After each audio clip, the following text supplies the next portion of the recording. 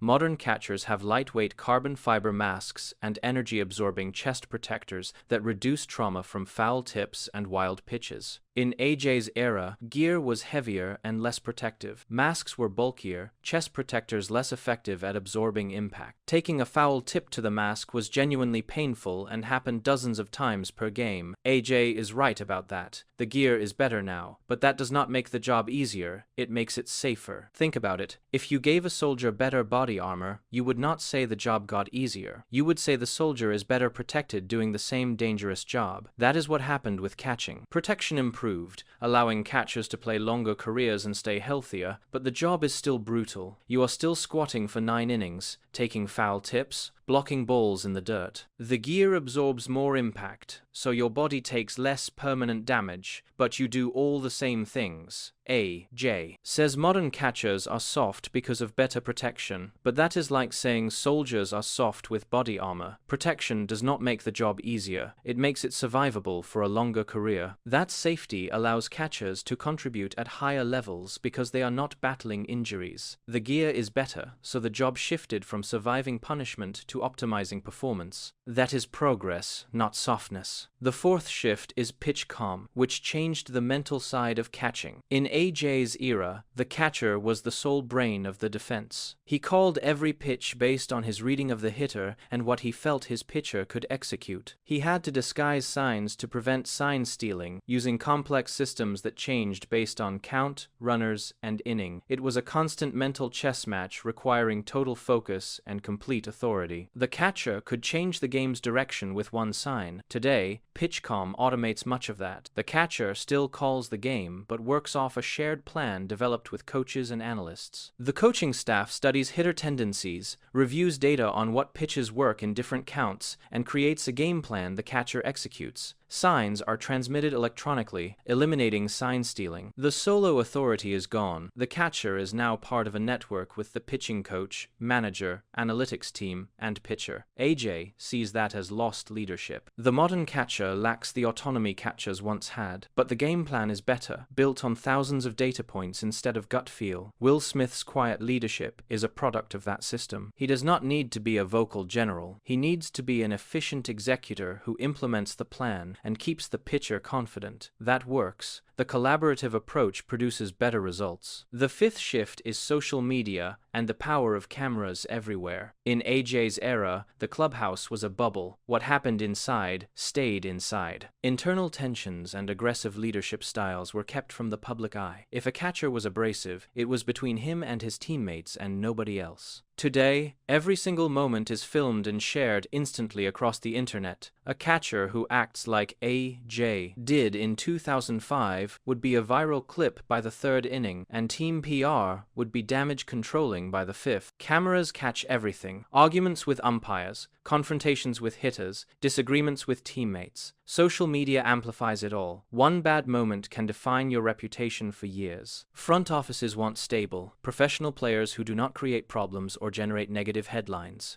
Adley Rutschman's niceness is not weakness in this environment, it is survival. Being a villain can cost you endorsements, free agent offers, and reputation. AJ built his career on being hated. Rutschman is building his on being respected. Both worked in their eras, but only one works in 2026, where every action is documented and judged publicly. So where does that leave us?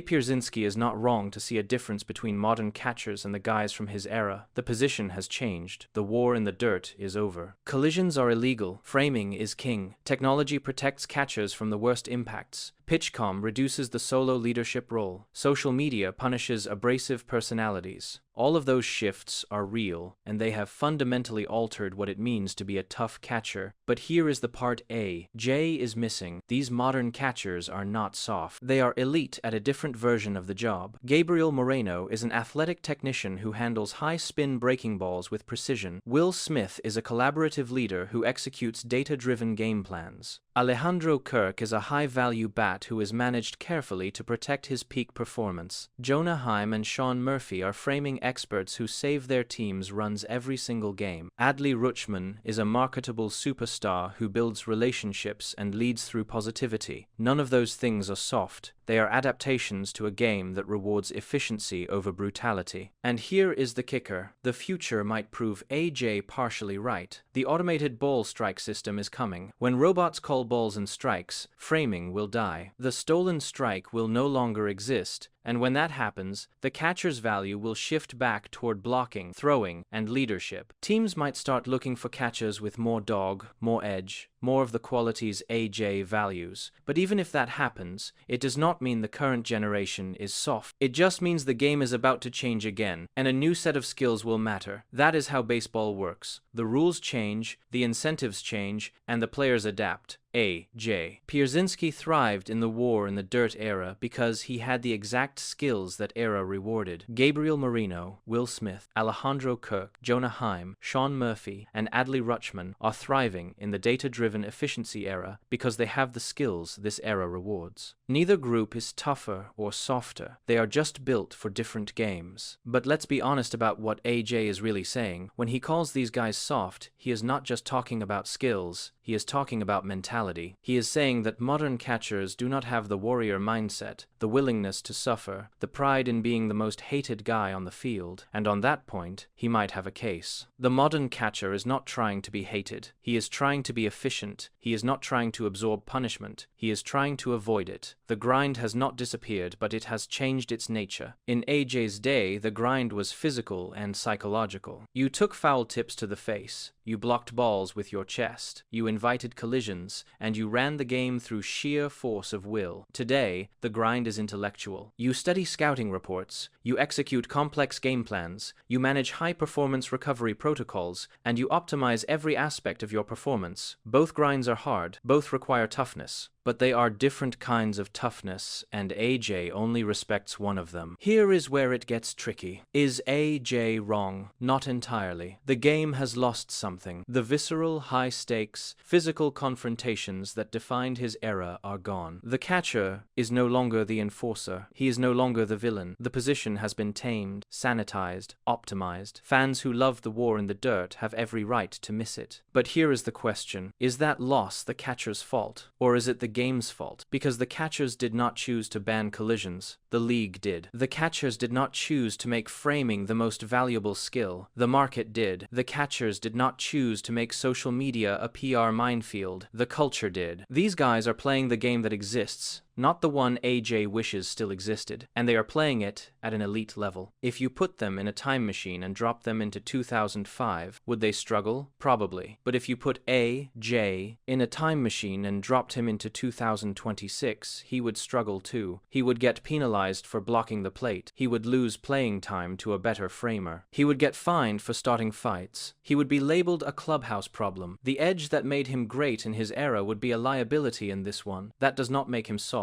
It just makes him a product of a different time.